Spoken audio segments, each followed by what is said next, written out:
ദേശീയപാത 66-ന്റെ 4 സ്ട്രെച്ചുകളുടെ നിർമ്മാണ പൂർത്തീകരണം 2025 മാർച്ച് 31-ന് മുമ്പ് പൂർത്തീകരിക്കുമെന്ന് NHAI. ഓരോ മാസവും 5% നിർമ്മാണ പുരോഗതി ഉണ്ടായിട്ടില്ലെങ്കിൽ കരാറുകാരനെ ടെർമിനേറ്റ് ചെയ്യും. ദേശീയപാത 66-ന്റെ നിർമ്മാണ പുരോഗതികൾ വിലയിരുത്താനായി മുഖ്യമന്ത്രിയുടെ നേതൃത്വത്തിൽ ചേർന്ന ഉന്നതതല യോഗത്തിലാണ് NHAI ഇക്കാര്യം അറിയിച്ചത്. സുലേഖ ശശികുമാർ ചേരുകയാണ് വിവരങ്ങൾ നൽകാൻ. സുലേഖ, എന്തൊക്കെയാണ് ഇതുമായി ബന്ധപ്പെട്ട വിവരങ്ങൾ?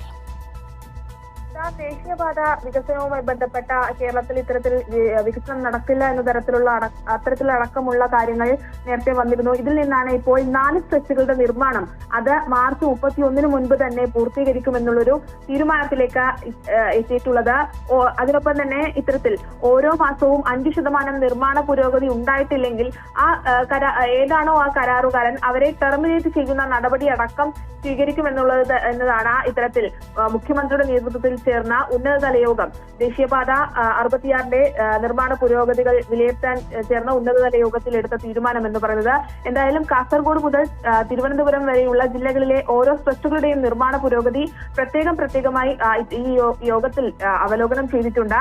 ഇതിൽ 80% കൂടുതൽ നിർമ്മാണ പുരോഗതി കൈവരിച്ച തലപ്പാടി ചെങ്കള, ഒപ്പം കോഴിക്കോട് ബൈപ്പാസ്, രാമനാട്ടുകര വളാഞ്ചേരി കാപ്പിരിക്കാട് സ്ട്രെച്ചുകൾ 2025 മാർച്ച് 31-ന് മുൻപ് പൂർത്തീകരിക്കുമെന്നാണ് NHAI ഉദ്യോഗസ്ഥർ ഇത്തരത്തിൽ യോഗത്തിൽ അറിയിച്ചിട്ടുള്ളത്. സംസ്ഥാന സർക്കാരിന്റെ ഭാഗത്തു നിന്ന് ദേശീയപാത നിർമ്മാണത്തിൽ ലഭിക്കേണ്ട വിവിധ അനുമതികൾ സംബന്ധിച്ചും യോഗം ചർച്ച ചെയ്തിട്ടുണ്ട്. വിവിധ ജലാശയങ്ങളിൽ നിന്ന് മണ്ണെടുക്കുന്നതിനുള്ള അനുമതിക്കുള്ള അപേക്ഷകൾ വേഗത്തിൽ തീരുമാനമെടുക്കണമെന്നതാണ് മുഖ്യമന്ത്രി നിർദ്ദേശിച്ച ഒരു കാര്യം എന്ന് പറയുന്നത്. അതിനൊപ്പം 7ഓളം ജലസ്രോതസ്സുകളിൽ നിന്ന് മണ്ണെടുക്കാനുള്ള അനുമതി NHAI ചോദിച്ചിട്ടുണ്ട്. അഷ്ടമുടി വേമ്പനാട്ട് കായൽ എന്നിവിടങ്ങളിൽ നിന്ന് അനുമതി നൽകി കഴിഞ്ഞതായും ബാക്കിയുള്ളവ പരിശോധിച്ചു വരികയാണെന്നുമാണ് ജലസേചന വകുപ്പ് മന്ത്രി റോഷി അഗസ്റ്റിൻ ഈ യോഗത്തിൽ വ്യക്തമാക്കിയത്.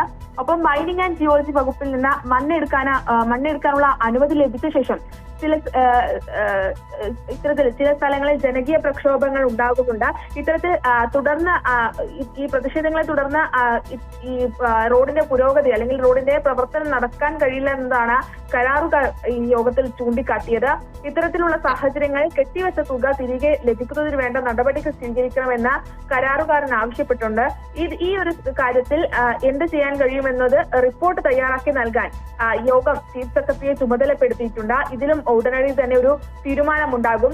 ഭൂമി ഏറ്റെടുക്കലുമായി ബന്ധപ്പെട്ട നിരവധി കേസുകൾ ഈ ഭൂമി ഏറ്റെടുക്കലുമായി ബന്ധപ്പെട്ട ദേശീയപാത വികസനത്തിൽ ഭൂമി ഏറ്റെടുക്കലുമായി ബന്ധപ്പെട്ട് നിലനിൽക്കുന്നുണ്ട്.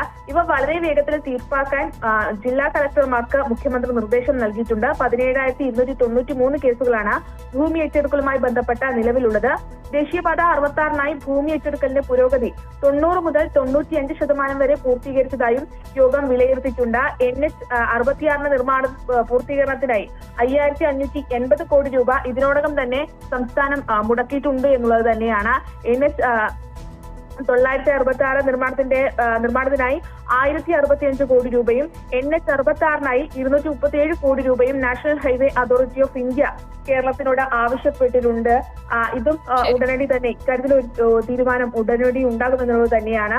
അപ്പം മണ്ണ് ലഭിക്കാത്തതിനാൽ ശരി സുലേഖ, വ്യക്തമാണ്. ഏറ്റവും പ്രധാനം മാർച്ച് 31-ന് മുൻപ് 4 സ്ട്രെച്ചുകളുടെ പൂർത്തീകരണം നടക്കുമെന്നുള്ളതാണ്. വിവരങ്ങൾ നൽകുകയായിരുന്നു സുലേഖ ശശികുമാർ.